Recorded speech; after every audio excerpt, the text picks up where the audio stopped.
This is Judge Joe Brown, and we're listening to We All Be News.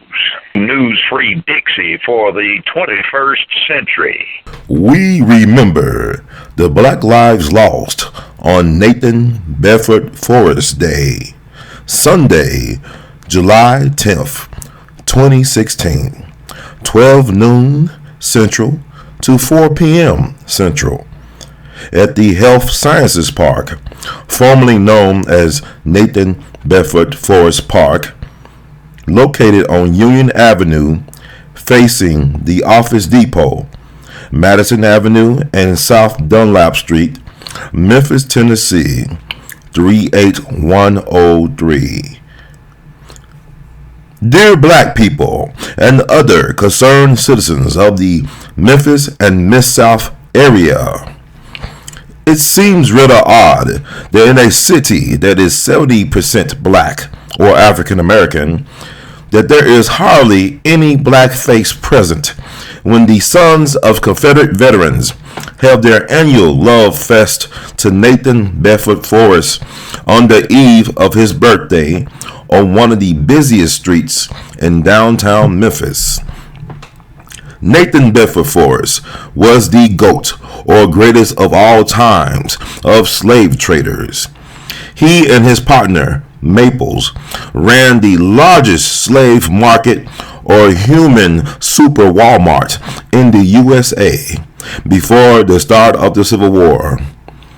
In other words, he was the Sam Walton of slave traders. Adams Avenue, which served as the location of his slave market, now serves as an important street and lifeline in the Memphis prison industry complex, aka the new Jim Crow. General Forrest was also known as a military genius with a legendary, vicious, mean streak concerning black people, especially those who dare to be free. He is a war criminal and psychopath of the first order, without question. During the American Civil War, he led and ordered the Fort Pillow Massacre on April 12, 1864, which led to the torture and genocide of several hundred black Union soldiers after they surrendered. Forrest even allowed his men to murder the black women and children, civilians, living at the fort. The elders say that there are unmarked mass graves to this day in the Fort Pillow, Henning, Tennessee area from that travesty.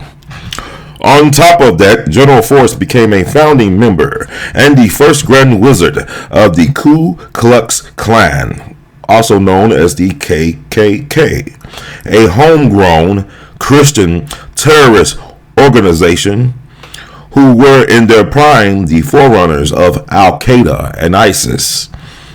Why should a city that is by several estimates 70% African American be footed to pay the bill and upkeep on the resting place of a man who was not a friend and supporter of the black race, or whose ruthlessness led to the systemic exploitation and genocide of African Americans?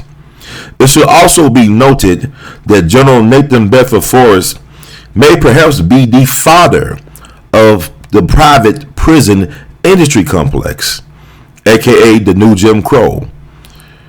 Before he died, he secured a place called President's Island, where he had black people who were convicts working on a prison work farm back in the 1870s, growing crops such as cotton and corn, among other things.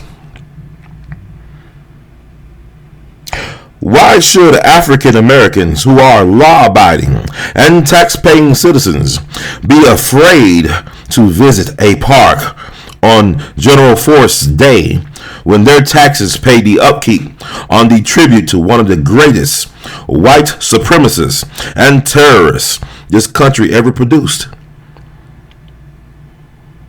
Meanwhile, on an annual basis for one day in July, 800 to 1,000 white Americans from as far away as California, the Carolinas, Virginia, and New York, just to name a few places, get to enjoy and celebrate while camping out even the night before on the premises, damaging the grass, which is supposed to remain trample free according to the signs posted in clear view. Why are Memphis police acting as bodyguards for these outside agitators on the taxpayers' dime? A change has come, and now's the time to let the powers that be know that the good citizens of the city of good abode have had enough.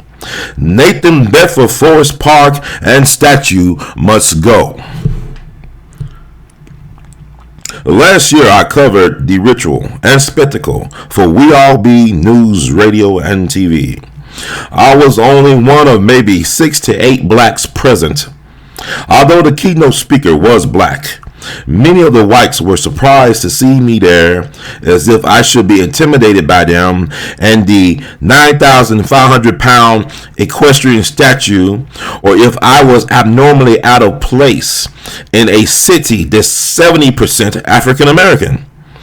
It is an insult to know, or just knowing, just blocks away exists the crucifixion site of Dr. Martin Luther King Jr., as well as the spot on Beale Street where the white power structure burned down the great Ida B. Wells Barnett's newspaper office and ran her out of the Memphis and the South. I want the African American citizens of this city to bear witness to where their taxpayer dollars are going to.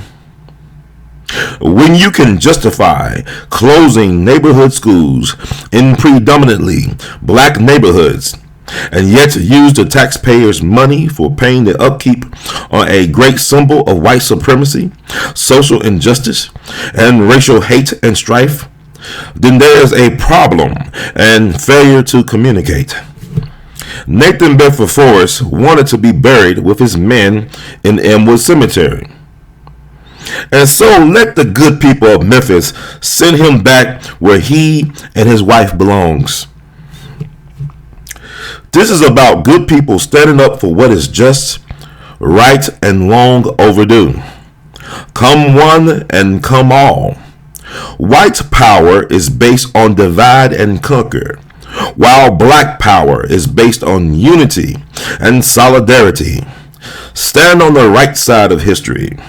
Yes, it will be hot, so please be prepared. Feel free to bring water and other things to deal with the heat and humidity. Also, spread the word. Bring yourself as well as your friends, family, and strangers to the event. Let us represent the Black lives lost that can no longer speak. You can consider this a counter-protest rally or just a friendly conversation with your neighbors.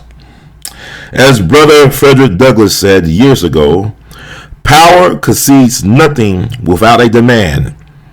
It never has, and it never will. Last year, the Sons of the Confederate Veterans offered me bottled water and watermelon. I politely refused, because my hunger or thirst will never be quenched until justice for the ancestors and future generations is served. It takes a village to create a difference as well as a nation. Don't just meet me there.